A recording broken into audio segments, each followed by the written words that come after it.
دانشکدہ یونان، وادی گم، انش سیریل، شارق علی۔ اونچائی سے اب کچے پکے گھروں کی چھتیں صاف دکھائی دیتی تھیں۔ دن بھر کی پرمشقت اترائی کے بعد اب ہم بیس کیمپ کے قریب ترین گاؤں پہنچنے والے تھے۔ رات بھر کا قیام اور اگلی صبح غذائی سپلائی سمیت امروز کیمپ کو واپسی۔ میں نے اوزگر سے کہا، خریداری ان دنوں کس قدر آسان ہو چکی ہے؟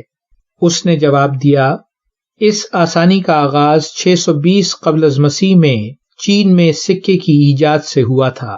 چھوٹے چھوٹے پھاوڑے نما یہ سکے تجارت کے حوالے سے بلا شبہ ایک انقلاب آفریں ایجاد تھے۔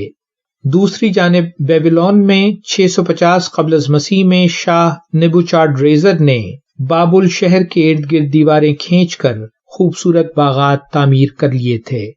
ہم جو ہی گاؤں کے اور نزدیک پہنچے، 2 کمروں کے دیہاتی اسکول میں چھٹی کی گھنٹی بجی۔ اوزگر کہنے لگا، مجھے یہ منظر سقراط کی یاد دلاتا ہے۔ یونان اس زمانے میں شہری ریاستوں میں تقسیم تھا۔ اسپارٹا جنگی مہارت کے لحاظ سے اور ایتھنز تجارتی اور ثقافتی اعتبار سے ایک ممتاز حیثیت رکھتے تھے۔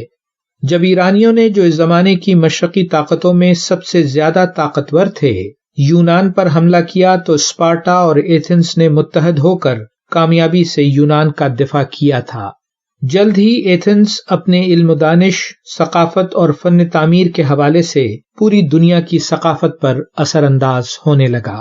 دوسری جانب 560 قبل از مسیح سے لے کر 482 قبل از مسیح تک گوتم بدھ روحانی سکون اور سچائی کی تلاش کی علامت بن کر ہندوستان سے ابھرا، اور اس کے ان گنت پیروکاروں نے اس کی تعلیمات کو دنیا بھر میں پھیلا دیا۔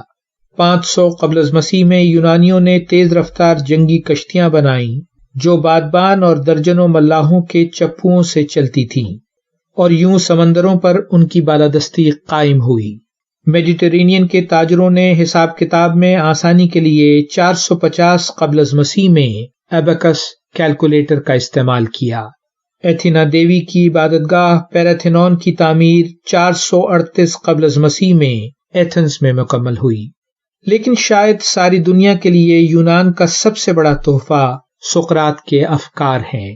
وہ 423 سے 380 قبل از مسیح تک ایتھنز کے گلی کوچوں میں ایک عظیم استاد اور مدلل دانشور کی حیثیت سے سرگرم عمل رہا۔ پھر اس کے شاگردوں خصوصاً افلاطون نے اس کی سوچ کو مکالموں کی صورت میں لکھ کر اسے رہتی دنیا تک کے لیے امر بنا دیا۔ جاری ہے ویلیو ورسٹی۔